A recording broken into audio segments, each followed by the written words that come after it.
It is Thursday, last day of August 2023. This is a special meeting of the Waterville Valley Select Board. I am Rich Reeder, the chair, and here today also is Vice Chair Bob Freeze and Select Board Member Wendy Rathgeber. We have a quorum, and on the agenda, I see we have one item. Yep, so thank you for coming in on short notice. I'd like to go over with Megan and Dylan and you and review what's been happening with Department of Environmental Services.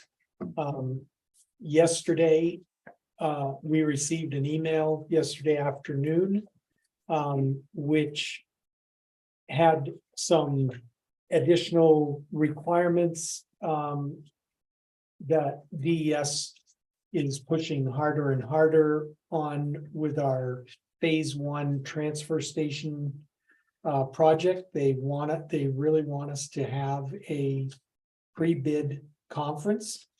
It even got to the point, Dylan and I called Dennis Green and spoke with him. He said, even if you have to do it after you receive the bids, we still want you to have this meeting. So when it got to that point, I said that I called Rich and told him that I wanted to give you some background information as a board and review some options that we feel that we have with this project, because it's getting a little bit ridiculous. Now, this is the bid for just the entrance. Just the entrance, phase Okay. one. Yeah. From Tecumseh Road to the fence line, Right. okay?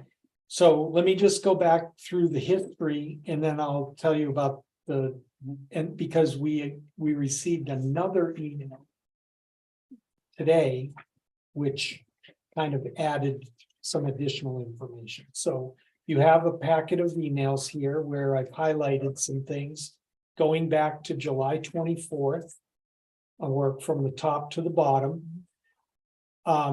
In mid to late July, we had a conversation with DES because we were still waiting for the environmental review. We're not getting anywhere with it. We're running out of time for this construction season to get something done. Right.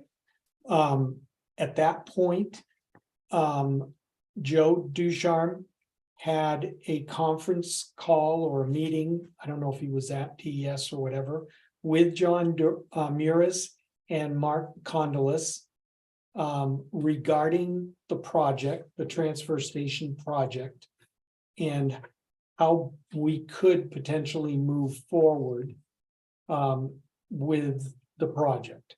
At that time, Joe summarized to me 4 points that we would have to meet in order to move forward. And there's a backup email on the second page that shows you the actual comments from John Muras that led to Joe's summary. So the highlights of those were, we had to limit it in scope.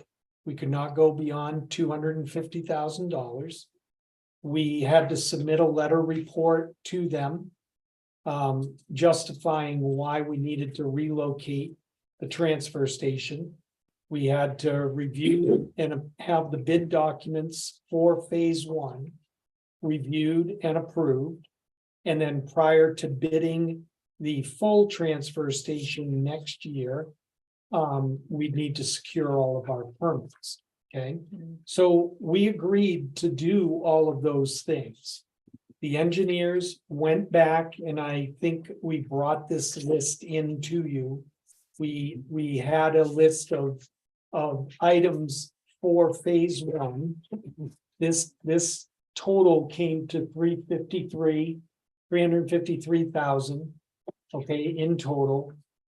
And we reduced this further to take out items to get us to the 250 list. And among those things were the guardrail, the paving, and there was one other item, but we got it down to 250,000. So that took most of the rest of July. So towards the end of July, we had what we thought was a good process. There was still some questions about the bidding process and what if contractors did not respond. And that's the second email dated July 31st. Okay, from me to John Mures, which was a follow-up confirming our telephone conversation where he said, as long as we hand delivered the packet to 3 contractors, then if we only got one back, we would still be okay. We did not need multiple bid responses. We just had to bid it to multiple people. So we did that. On August, we had to work with the bid document. The bid document that we turned in was 550 pages long. It had all the specifications, meeting all the requirements from DES, right, for bidding a CW SRF project. In addition, we filed a 110-page technical memo about the transfer station and why we needed to move it up above to clear this area out. So we submitted those documents to DES. That took the first couple of weeks of August, and we received a notification from John that he had received the plans and that he was going to forward them to these other 2 individuals, which was a new requirement between the 31st and the 16th. He had not said this before, but it had to go to these other 2 people for review. Okay, but we figured John had to do his review as well. So if you look down on that sheet, you'll see at the bottom that Bill Davidson, our engineer, was telling John when he submitted the paperwork that we were putting it out to bid the next day and that we were taking bids on the 6th of September. Okay, so DES now knows that on the 17th, because John immediately called Bill Davidson and said, don't hand it out until my review is finished, but then said he needed 30 days for his review. So we wouldn't have been able to put it out to bid until mid-September. And we said, we can't do that. So Dylan and I called Dennis Green, and that's what the next email on the 17th of August is. We spoke with Dennis Green and we confirmed with Dennis that we could put it out to bid and John could do his review while it was out to bid. We just couldn't award the contract until John had finished. Okay, so then on August 30th, John said, I did want to convey the following feedback as soon as possible so that it can be incorporated into the bid solicitation process. When I read that, I called him and I said, we put it out to bid on the 16th, 17th of August. And he said, well, it's not supposed to be put out to bid until I finished my review. I said, well, you were told, why didn't you say that to us? So we called Dennis Green, again, his boss, right? That day, yesterday morning or afternoon, because we didn't get this till 1 o'clock. Oh, and then there's also the last sentence where he says, please coordinate with Shannon LaRoque and David Cloutier regarding the pre-bid conference. So he's back to requiring the pre-bid conference. We called Dennis. Dennis said that we should do the pre-bid conference, but you don't have to do it. You know, you can take the bids in, just do a call and basically check the box. Well, if we've already bid it and they have submitted bids, and then we have a pre-bid conference and we put out information, what if the contractors go, I want my bid back because you just gave me information I didn't know? And he said, don't worry about that. Basically, don't worry about that. The way that they make it. My understanding of it was, it's more so to get the liability off of the town. We would host the meeting, and if they don't show up to it, now it's on the contractor. Well, until today, And then now, the last one dated today at 11:45.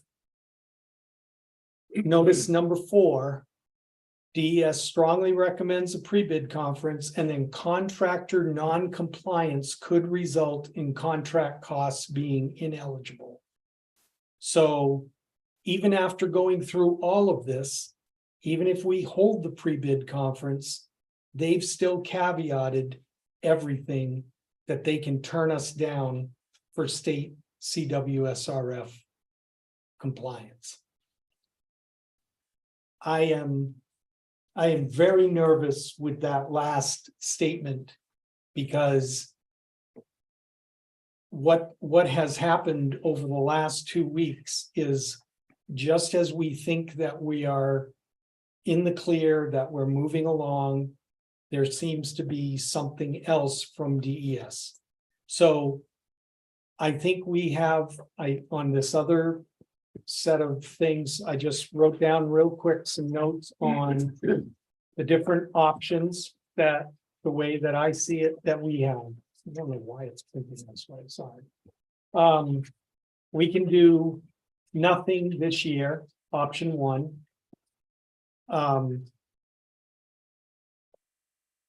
The positives on that I see is that we can complete all the funding requirements. We can follow all the CWSRF rules that we need to before we do the bidding, right? Because instead of a phase 1, phase 2, it would be a single project. We can do that over the next couple of months, and we can get a proper bid out. We can keep it out for the 30 days and all of that, right? We can bring our new engineering firm on, and we can have them participate in the process, because right now we're doing all the phone calls, we're, all the coordination and everything. So, and we can make sure that, because there's always been a nagging question from wastewater, that the transfer station is going to impact the sludge drying bed. Mhm. And I don't want them at the last minute to raise that as another issue. So we can integrate the sludge disposal plan and how we're going to handle that into this whole thing if we just do it. The negatives, we've all received comments from the public about it not looking good out there, right? Which is part of the reason why we've done this, breaking it out into the 2 phases. And, I don't want to tick off the contractors. They've been working on their bids. So, we can probably explain to them that we've just run into these roadblocks and this is what it is, but I see that as a negative. The second option is we can just call DES and say, none of this is SRF eligible. We've talked about that. And we can do this all with town money. We wouldn't have to deal with any of these state requirements. We can keep the bid process going the way that it is and get the work completed before winter. The other part of this is the difference between the 353 and the 250. We don't know what the bids are going to come back at. Right. And if the bids come back, even if we stay with option number 3, which I'll get to in a second, if the bids come back at over 250, we can't accept any of them. Right. Right?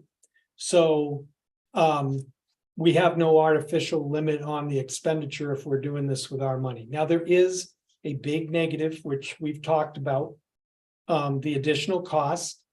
At $250,000, it's $37,500. And at $353,000, it comes to about $53,000. Which is 15% 15%. of those numbers. Yep. And then option 3, we play the game by the state rules like we're doing. We might have to extend the bid process or whatever to be comfortable that they're not gonna find fault with the way that we've been doing things. If we're gonna have to have this pre-bid conference, given the long weekend. If I start setting that up tomorrow morning, might not be able to do the pre-bid conference. Especially if the 2 DES people have to participate in it. Until sometime mid to late next week, so we may have to extend the bid process. And we take a chance that we don't get it done. And then the expenditure limit means that more of the work may have to be cut out.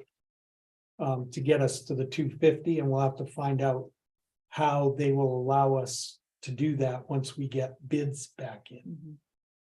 And then, given their comment today, I'm still not certain that there's a guarantee that it'll be SRF eligible. Option So- 3 may default us to option 1. Right, right.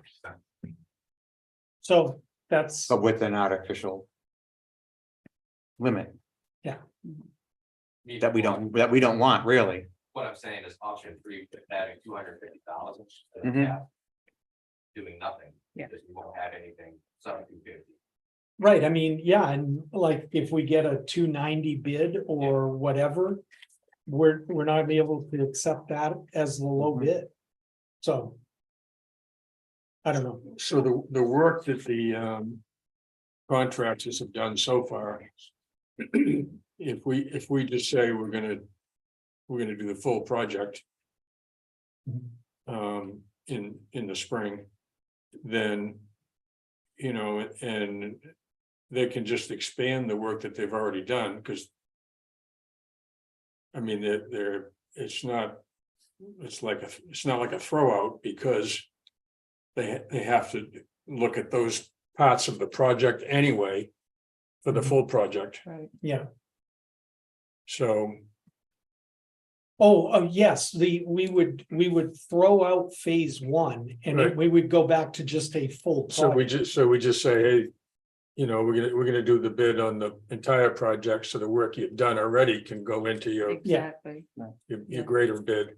This just brings us back to where we were exactly. at the beginning, I think, when we first began to discuss this. Is how much is the way it looked now driving us to spend money we won't be able to recover? Right. And Right. we thought staying under the 250,000, we could kind of have our cake and eat it too. Mhm. We can get it looking a lot better, and it would have to be done anyway. We Right. just had to keep our fingers crossed that it would come in at under 250. Yeah. And that was the path that we were pursuing. So we're really almost back at start, We're back at Yeah. the start. do line. nothing. Yes. Right. Yeah. Do nothing and don't spend our own money. And frankly, I think when we're talking about spending our own money, I mean. We're talking 40 to 50, well, 37 and $53,000 Right. Of our own. money. of our own money that we Yes. would not have spent, because that's what's the Correct. reimbursable portion. Yeah. I'm just saying all this out Yeah, for for the Yeah. public. the public. Mhm. So that's the cost. Mhm. You could. I think maybe this is where Dylan was going, the way I was thinking. We could, and I'm just throwing it out. It's not a favorite option of mine yet. I don't have any favorite options. Leaning, but I haven't stomped on one. Option 3, as Dylan said, could default us. So we could go through the process. Right? Mhm. And at the end of the process, we could still decide to do nothing. Mhm. If we feel the state is not going to come across with the money, or they will tell us they're not going to come across with the money. I'm worried about us doing the work, paying for it. Under the impression that we're going to be getting the 15%. So the timing would be an issue. And there. then them telling us, well, you didn't do A, B, and C. Or your bid, Well, we your didn't- bid process was not exactly correct. Right. And there's no way we And- can lock them into. Well, we've tried to lock not do them in. that, We right. have emails from them So that there's say, no- do it this way, and Right. then they So it's a change. confidence issue. It's a confidence issue that they're not gonna change something else. So we would end up spending the money. And we're Okay. going to be pushing it back at least a week. In order to get this pre-bid conference in, because I would not want to do option 3 without a pre-bid now, given the email from today. And the response that Dylan had yesterday with Dennis Green, who seemed to take a couple of steps back and say, well, you really need to do a pre-bid, right? Yeah, can I just mention one thing that I think we all just need, or the board needs to consider as well, that with the CWSRF loan, we're gonna be bound to prevailing wages and Davis-Bacon wage rates. So on a $250,000 project, the odds of what needs to be done for $250,000 is minimal. That we're gonna actually get it to be in that ballpark. Where I'm going with that is, you take Davis-Bacon wage rates out of it and prevailing wages out of it, and the odds of getting the same amount of work done for less is a possibility. But that only happens if we decide to forego The state SRF. money, That's the because negative side. those wage rates come in if you go with a full-blown project and the 15% Yeah. starting next But spring. where I'm going with that is if we opted to go down that route, we Mhm. could always bid it, and I'm not recommending we do this, I'm just saying this, thinking out loud, Mhm. we could bid it. If we get bids back that aren't favorable, we just say, we're not accepting any of the bids. Hmm. That might be more work than it's worth, I don't know, but I'm just saying that there's that option as well. One thing that always has bothered me about the doing it in 2 phases is. Among other things, but one of the things is the potential of 2 mobilizations. Mhm. You know, you might have a different firm. Mhm. You might have a different firm that does phase 1 and does phase 2. So, I mean, that might eat up. Any advantage of doing it in 2 phases and trying to get some of the work done. Right now, Yeah, I mean. it seems to me most things point towards option 1. I think, we cut the trees down. Because we thought that we were going to build Mhm. the station this year. We will be up and running And by we the 1st were of December. running into time issues. Right. And we didn't want the contractor to be limited because of the bird and bats and. All of the other nature things we have. But we to were worry about. delayed, I mean, for the record, we were delayed by the state By the state on because the of the environmental review, Right. which, So I understand from the community standpoint, it doesn't look the way we wanted it to look. Our plan was that it would already be a transfer station. That just didn't happen because of the environmental review. And I think you just tell them that we're trying to maintain Mhm. their money. And with the eligibility for the SRF funding. What kind of comments have we gotten from the town, from the public? It needs to be cleaned up. It looks terrible. Were those right at the time that we did it, or? Since up until, actually, we got comments yesterday. valid, They're valid. But and do we it- wanna but it wasn't spend our, $37,000 to in order rectify to that, rectify. or just wait until hopefully And then late if you spring. have a second Yeah. contractor and they don't like the way the first contractor installed the drainage ditch or whatever, Yeah. then we could have issues that way Right. too. So, I suppose you could spend $4,000 or $5,000 and put up a stockade fence. well, yeah, but I didn't want to do that because of plowing and everything. I Yeah. said, I think it is what it is, we've already cut the trees, we're doing a project, we just couldn't get it done. Couldn't get it started this year and couldn't get it done this year. Through no fault of our own. through I no mean, fault of our own. Tried to push. It's the ball gonna snow forward. sometime. It will Yeah. snow. Yeah, And that'll cover it It will. somewhat. Well, that really comes down to how badly you think the contractors who've been working on the I think bid we are gonna just do. explain it to them and we just tell So, them. that- so Alright. potentially in the next couple of months, we could have the full bid Yeah. package out to them. yeah. No, yeah. Yeah, So so so how would that process roll along then? Well, So we would, again, I in want theory- to wait until we get our engineering firm on board. Of course, And then, so probably late October. So we could revise this and get the new engineering firm, give them some time to work on, especially the sludge drying, dewatering. It might take into November, but before the end of the year, we would have the package out to them. So And that then they we can could- look at it. We could do any pre-bid meetings. whatever, Pre-bid there's meetings, Plenty of time. well, for you gotta all have that, the for document that. finalized, Right. so. We go back to Hoyle Tanner and say, okay, put everything together into one package. You know, with all the work that they did with phase one, Right. Yeah. most of that is reusable for phase two. Yeah. They just put those specs back into the overall list. And we prepare a single package, right? Any downside to that from your perspective? The only concern I would have is that we can't expect whoever our new engineering firm is to adopt the plans from Hoyle Tanner either. No, we wouldn't ask them to, we would just make sure that they are comfortable on the dewatering All side. right, I'm just making sure that we don't get Right. into a situation. No. where- Because we're still employing We're Hoyle saying- Tanner for this No, project. and I would not Right. change that, I would not. You just think we'll I'm just coordinate to make sure that with the new they're firm. coordinating with the together. wastewater Mhm. transfers. Mark, is there any other issues with the review of the plans that is gonna prohibit us from going out to bid this fall? Remember how John needed the additional time to review the earth space? Well, I think that Just- he'll need another 30 days, Yeah. but we can get that turned in pretty quickly. Like I said, Hoyle Tanner's done the majority of the work. Mhm.